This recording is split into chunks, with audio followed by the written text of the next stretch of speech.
अस्सलाम वालेकुम students, 10th class mathematics का लेक्चर है और हम पढ़ने लगे हैं चैप्टर नंबर 11 इंफॉर्मेशन हैंडलिंग। अच्छा, सबसे पहले ना आपने ये पहले ही पढ़ा होगा चैप्टर नंबर 12 के नाम से 9th क्लास में, ये उसी की एक्सटेंशन है। सबसे पहले हम डेफिनेशन पढ़ते हैं, कंस्ट्रक्शन ऑफ कम्युनिटी फ्रीक्वेंसी, ये आपको आती है, जिसे हम CF का नाम देते थे। Community frequency is the running total of the frequency.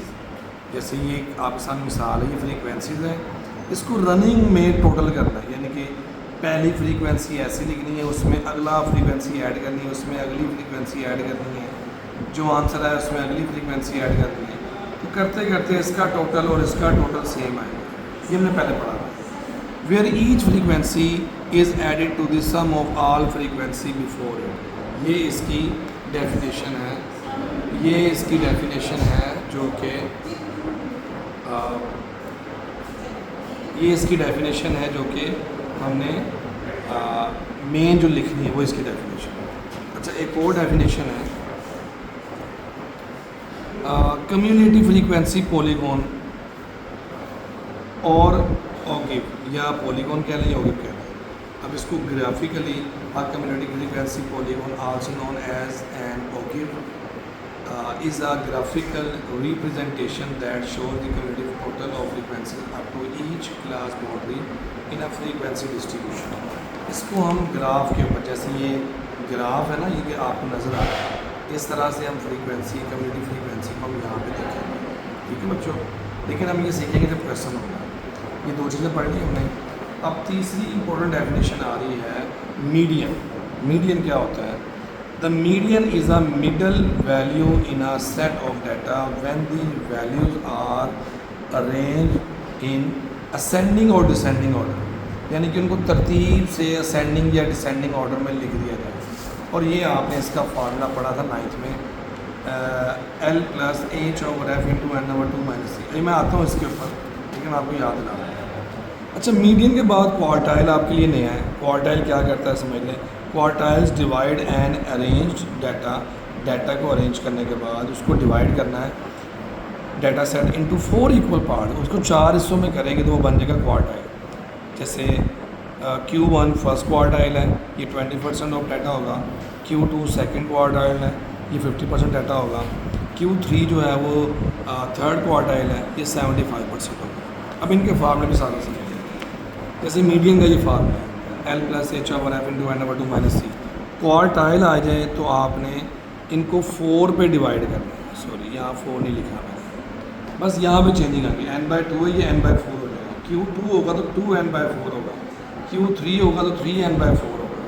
ये 3 ही फार्मूला है, Q1 Q2 Q3। ठीक है, क्वार्टाइल।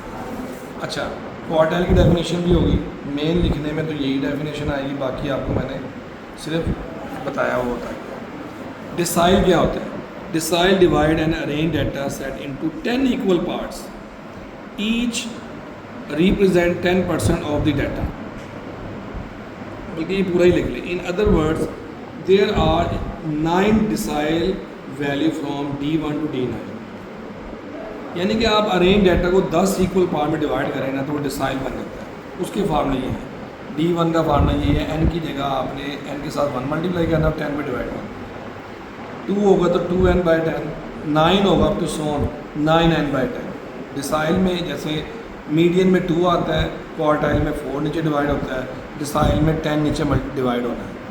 और जो इनके साथ होगा नंबर, Q3 है तो 3n होगा, D2 है तो 2n होगा, D9 है तो 9n होगा। ये फार्मूला ऐसे क्रिएट होगा। ठीक है। अच्छा, परसेंटाइल क्या होता है? Percentile divide and arrange data set into 100 equal parts, each containing 1% of the data. There are 99 percentile values from 1 to 99, P1 to P99। ये इसकी डेफिनेशन है। और इसके फार्मूले ऐसे बनेंगे, वही फार्मूला है, सिर्फ आपने नीचे 100 पे डिवाइड करना। P2 होगा तो 2n/100, P3 होगा 3n/100, P99 होगा तो P99n/100। ओके बच्चों, अब इसके बाद हमने पढ़ना है इंटर क्वार्टाइल रेंज। ये क्या होती है? The inter quartile range is a measure of separate that represents the distance between the first quartile Q1 and the third quartile Q3. It is calculated as Q1 minus Q3. यानी कि आपने Q1 और Q3 निकाल के minus करेंगे तो उनका inter quartile IQR आ जाएगा। तो बच्चों ये थी मेन डेफिनेशन। अब हम जब क्वेश्चन को समझेंगे ना और क्वेश्चन करेंगे आपको मज़ीद चीज़ें क्लियर होंगी, हम इनको ग्राफ में कैसे रिप्रेजेंट करना है।